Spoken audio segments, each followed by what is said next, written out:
Hi guys, thank you so much for joining me in another video. Today I want to talk about cats and dogs. Right, so firstly, before I jump into it, we have a little bit of a war going on at the moment in our back garden because we've had a lawn put down recently and it's caused disruption to the entire garden. There were originally mice in the garden and some of them managed to get into the house. Luckily we got rid of those. Then we had phantom holes appearing on the lawn and Google told us that they were voles during the night that are like burrowing under the lawn and coming out from one end to the other. But later, my husband found out during his midnight pee that it's just a squirrel. So we've also had foxes that like to hang out at the pond in the morning for a nice drink, and also about 3 cats just cruising the perimeter of the garden, all because we put a lawn down. So we created a bit of a nighttime club. So this got us thinking a little bit about cats and realized that the lockdown pet thing is actually a thing. So I thought I'd do a video about it, obviously.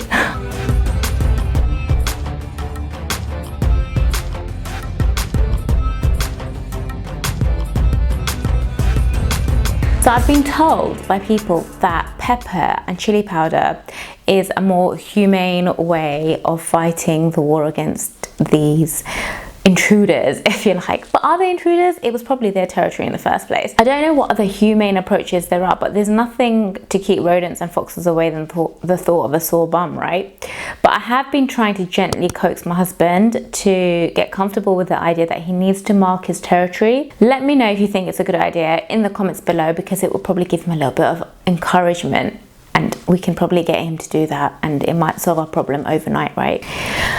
So in the UK, we have this website called Pets for Home. It's a little bit like Gumtree for pets, where you can run free ads to find a pet a home. And during the lockdown alone, you're not going to believe this, it was homing about 2,000 pets a day. That is a lot, people. No matter what it is, with scarce supply and great demand comes high prices. And when I was reading about this, there are some remarkable stories on prices, let me tell you. So the average cost of a puppy has doubled during lockdown. So the most popular dog has been a Cocker Spaniel, and average puppy prices have now doubled to £1,400, though the Cocker Spaniels are still well over £2,000, which is 3 times more compared to the same time last year. Cats are also pricier and they've risen about a third, with the average kitten prices at about £400. That's ridiculous. But what I wanted to say is, if you are thinking about a pet, beware of the scammers. Actually, it makes me quite angry that people would scam people around pets. The objective generally is to give your pet a loving home. But in March and April alone, guys, 669 people lost about £282,000 to PetCon. And that is according to Action Fraud UK. That is a crazy amount over just 1 month alone. The main signs to look out for based on research are those that ask for money up front, either as a deposit, vet bills, insurance, because they have no money for a sale. Anyone asking for money up front may have unscrupulous morals, I'm not gonna lie. And the majority of reputable pet sellers care about the animals and also where they are headed. So generally, I'd say pay attention to sellers that are more interested in you and not in your wallet, okay? Now, thinking about dogs, and a big consideration, especially when we have a family and you're inviting a new family member to join, is to ensure it's a reputable breeder. So in the UK, we have the Kennel Club.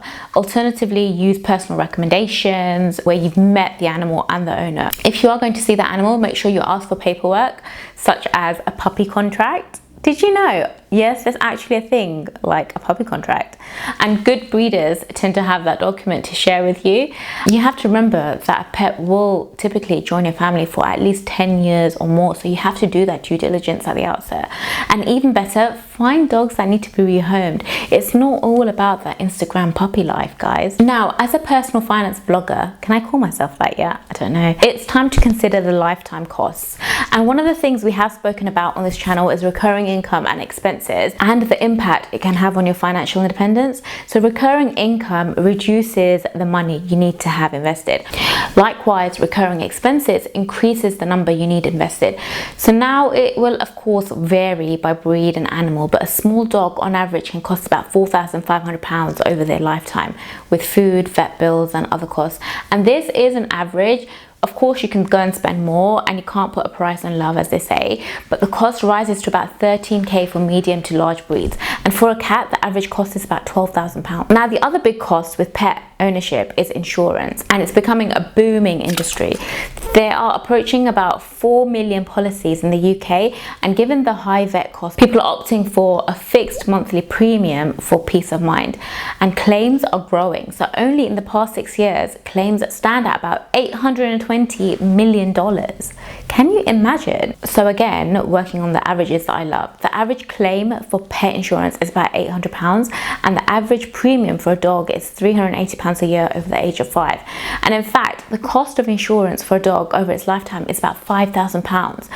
Now, that's probably a topic for another video perhaps, but in the UK, and probably true for around the world as well, people tend to pay way too much to insure the smaller payout items because we attach value to peace of mind, maybe sentiments, tangibility, your pet's family members, so it makes sense.